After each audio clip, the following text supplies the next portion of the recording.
So today is the 9th of the month of Nisan, and we are holding in the middle of chapter 39, Parak Lamed Tes. The Alter Rebbe held off yesterday where we were speaking about the worlds of Bria and the world of Yetzirah, and how the world of Bria is higher, and even though Malachim only get to the world of Yetzirah, the certain tzaddikim get to even the world of Bria because they have a challenge in life. They're human beings and they have physical challenges, unlike angels, and therefore they can reach higher places. Now the Alter Rebbe says, what about Olam Hatzilus? Olam Hatzilus shehu l'mayla ma'asechel v'hasaga v'havana l'sechel nivra. Now Olam Hatzilus is much higher than Sechel. We said that the world of Yetzirah, right, is the world of feelings, emotions, midas, love, fear. The world of Bria, the higher world, is is more about intellect. Machshava, right? It's more about Chabad, Chachma bin Das. And now we're saying the Olam Hatzilus is even higher than Sechel, higher than what a human intellect can understand. Why? Ki Chachma sayubinase v'daite shalein say baruch hu. The Chachma and the Bina and the Das of Hashem miyuchad sham by b'tachas hayichud are unified there in the world of Atzilus with the utmost unity. B'yichud nifla v'atam, with the great amount of unity. B'yaser seis v'yaser azle and kate min b'elam abriya, way stronger. This unity is way stronger than the unity you have in the world of Bria.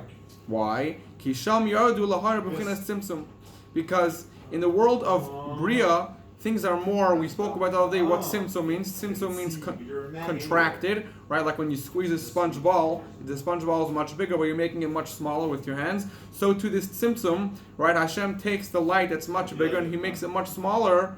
He makes it able to be understood by human beings, right? So in the world of Bria, the light is more tzimtzum, it's more contracted, more concealed. Why? This way, regular human beings will be able to understand the light of Hashem in that world, because otherwise people would not be able to understand the light.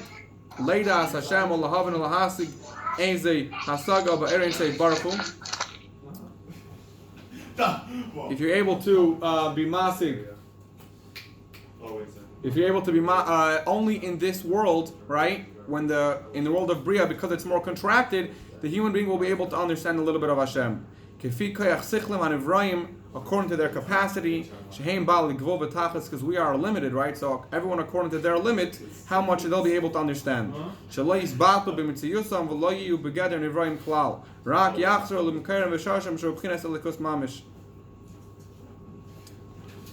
So, if we were in the world of Atzilus, we would be completely batal. We would be nullified, right? Like you take a candle and you put what's the flame, right? The flame of a candle. What's the source of the candle? The fire, the sun, right? The sun is a fireball. So, if you put the flame back next to the sun, the fire won't be seen anymore. Why? Because it'll be batal. So too, if your neshama goes back to its source, goes back all the way to Olam Hatzilus, right?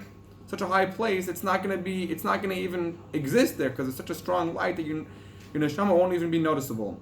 And that's why most people are not zeichet to go to the world of Atzilus, because the neshama is not on that level, and they're going to be completely nullified. This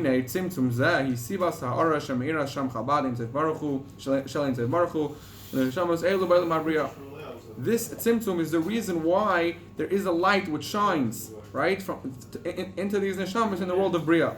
But like I said before, in Atzilus that cannot happen. Why? Because in Atzilus it's not on a level of tzimtzum.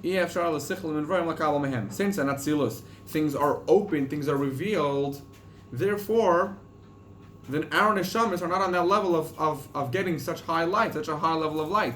But on the world of Bria, it's a little more watered down, you could say, because it's more mitzamtzim, it's more contracted. Therefore, we're able to handle that light.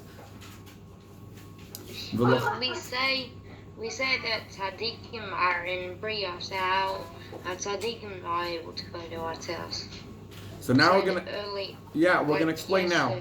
We're gonna explain now. Good question. So he asked about how are the tzaddikim able to go into the Olam Hatzilus, and now we're gonna explain that now. Therefore,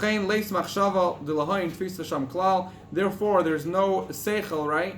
There's no machshava that can grasp Hashem, that can understand Hashem in this world.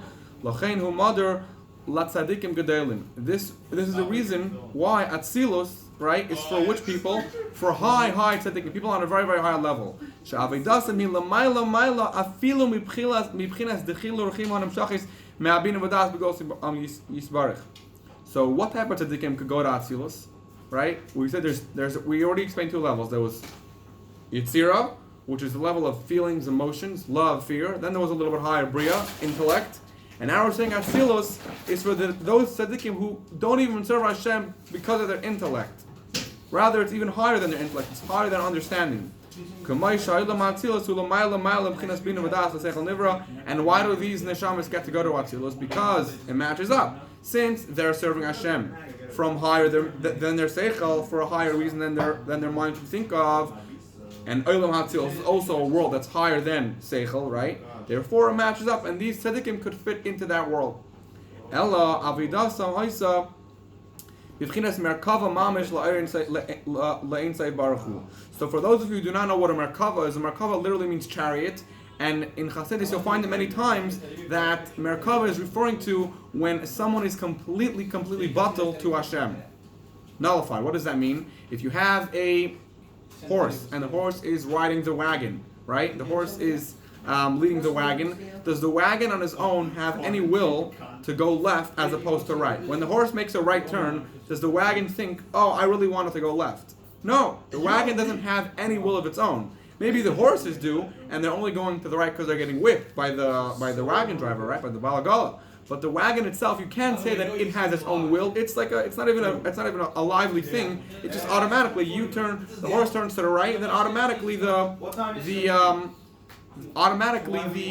wagon will turn to the left, to the right. Yeah. So too, these tzaddikim, they're kind of a merkava for Hashem. They carry Hashem in a sense that all they're doing is they're a merkava, they're a wagon. They're completely batal. They have no will of their own. They're unified with Hashem in that sense. V'libatel elav b'mitzius, and to be completely batel to Hashem. V'likol ba'eri yisparich heim v'kol shelahem, and to be completely batel to Hashem's light. How? Al yedei kiyum Torah mitzvahs, through doing Torah mitzvahs. Al derech she'amru, like we say, ha'avos hein hamrakava. The forefathers Avraham, Yitzchak, and Yaakov are a chariot. They are a wagon for Hashem. V'ayno lefi shekol yimeim haisad avidasam. All their days, this was their service of being completely batal to Hashem, and my will is only your will. I don't have my own will on my own, right? A person whose neshama is not on the level of this high avodah, to be constantly batal to Hashem, and that's how he's serving Hashem. Only these some people, like regular people, are only on that level once in a while. Once in a while they reach that level of completely being batal. When is that? For example, during the time of Shemona Esrei, Shehi B'Atzilus, which is on the level of Atzilus. In davening, there's 4 parts of davening. There is before Psukei de Zimra, before Psukei de Zimra, Kriya Shema, and then Shemona Esrei. So Shemona Esrei is the highest part. It's the level of Atzilus. Also in Shemona Esrei, right? Besides for Baruch Hu, Shemona Esrei is the only time we bow during davening. We say Moedim, and we in the first brachas and the end brachas we bow. That's a level of submission. You're kind of giving over. You're saying, "I'm all for you, Hashem." Like we say in Priyat Chaim, that the idea of Ishtachava, of being mishtachava, bowing down, is an idea of submission, of giving over everything to Hashem. Ki inyan bittul b'ayru yisparach. It's the idea of being bittul, being nullified by Hashem's light. Liyis chashev kamei kol mamish, to be considered before Hashem like nothing. Azay gam kein ikar kviyas hashmasa yibayil mabriya. Therefore, most people, or at least people that are not Atzilus, right, their level of neshama is going to be mostly in which world? Bria. Once in a while, rak lifrakim, where Alter ends off, be'eis ratan, at certain times, eis ratan means like a favorable time to daven before Hashem. So only once in a while during Kriya Shema or Shemona Esrei, right? Actually, here it mentions Shemona Esrei specifically because it's our first Atzilus, the highest level of davening. Only then do these neshamas ascend to the world of Atzilus, but in general, they are in the world of Bria. So A quick summary of today.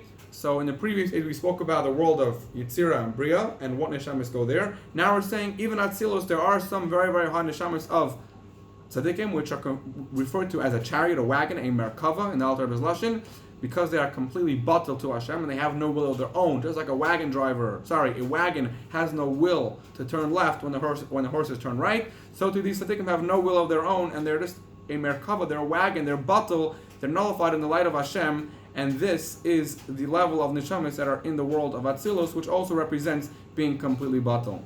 Does anybody have any questions?